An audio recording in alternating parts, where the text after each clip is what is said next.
महान फेलियर्स लोगों की कहानी जो फेल होकर सक्सेस हुए हैं, उन लोगों के बारे में मैं आप सबको बताना चाहता हूँ। तो वीडियो ध्यान से सुनें। असफलता सफलता हासिल करने का हाईवे है। IBM के टॉम वॉटसन सीनियर का कहना है कि अगर आप सफल होना चाहते हैं तो अपनी असफलता की आदत धूनी कर दीजिए। एक आदमी की ज़िंदगी की कहानी बड़ी मशहूर है।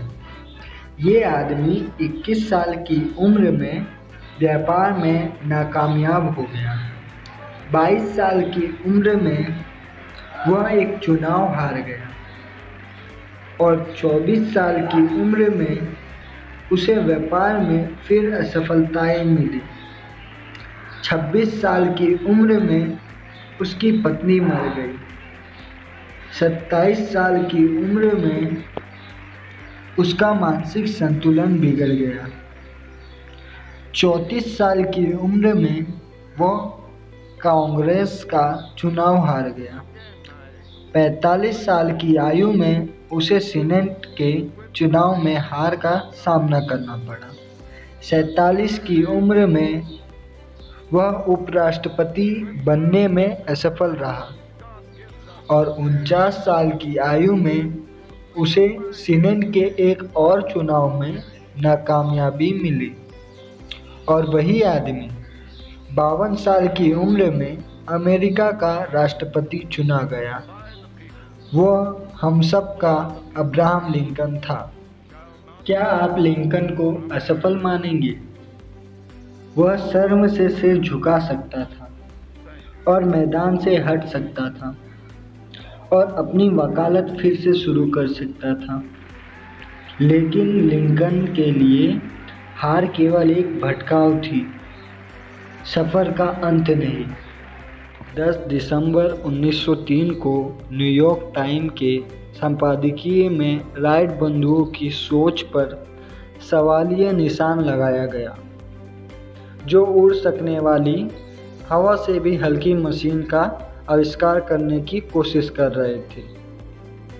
इसके एक हफ्ते बाद ही किट्टी हॉक में एक राइट बंधुओं ने अपनी मशहूर उड़ान भरी। 65 साल की उम्र में कर्नल सैंडर्स के पास पूंजी के नाम पर एक पुरानी कार और सामाजिक सुरक्षा योजना से मिला $100 का चेक था। उन्होंने महसूस किया कि अपनी हालत बेहतर बनाने के लिए उन्हें कुछ करना चाहिए। उन्हें अपनी माँ का फ्राइड चिकन बनाने का नुस्खा याद आया और वह उसे बेचने के लिए निकल पड़े। क्या हम जानते हैं कि पहला ऑर्डर हासिल करने के लिए उन्हें कितने दरवाजे खटखटाने पड़े थे? एक अंदाज के मुताबिक पहला ऑर्डर हासिल करने के लिए उन्होंने हजारों दरवाजे खटखटाए थे।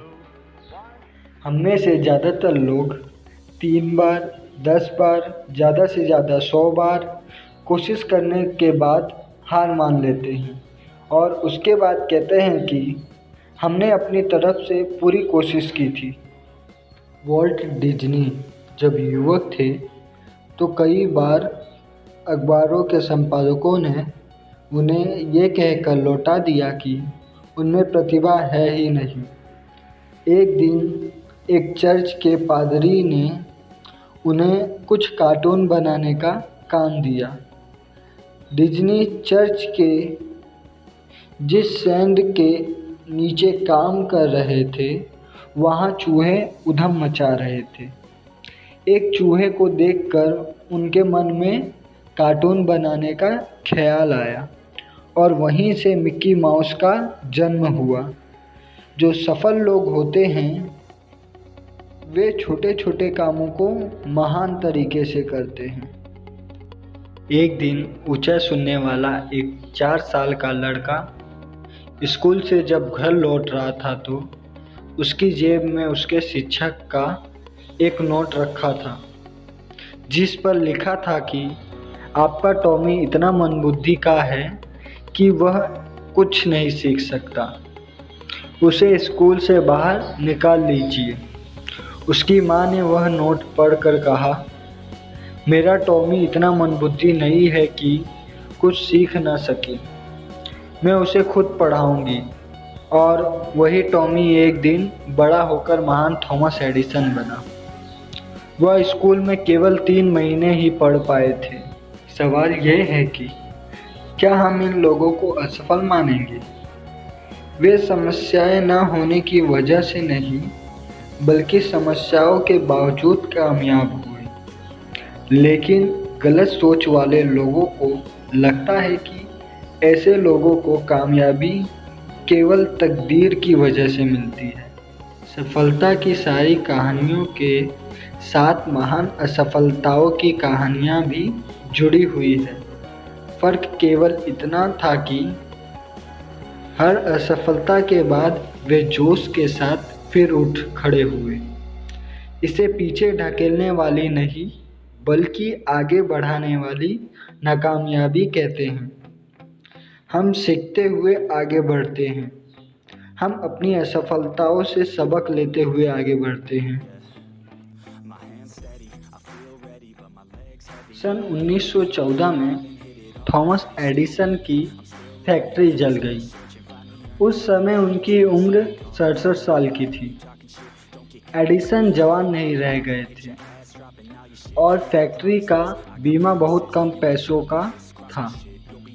इसके बावजूद अपनी जिंदगी भर की मेहनत को धुआं बनकर उड़ते हुए देख उन्होंने कहा, यह बर्बादी बहुत कीमती है। हमारी सारी गलतियां जलकर राख हो गई। मैं ईश्वर को धन्यवाद देता हूँ कि उसने हमें नई शुरुआत करने का मौका दिया। उस तबाही के 3 हफ्ते बाद ही उन्होंने फोनोग्राफ का आविष्कार किया।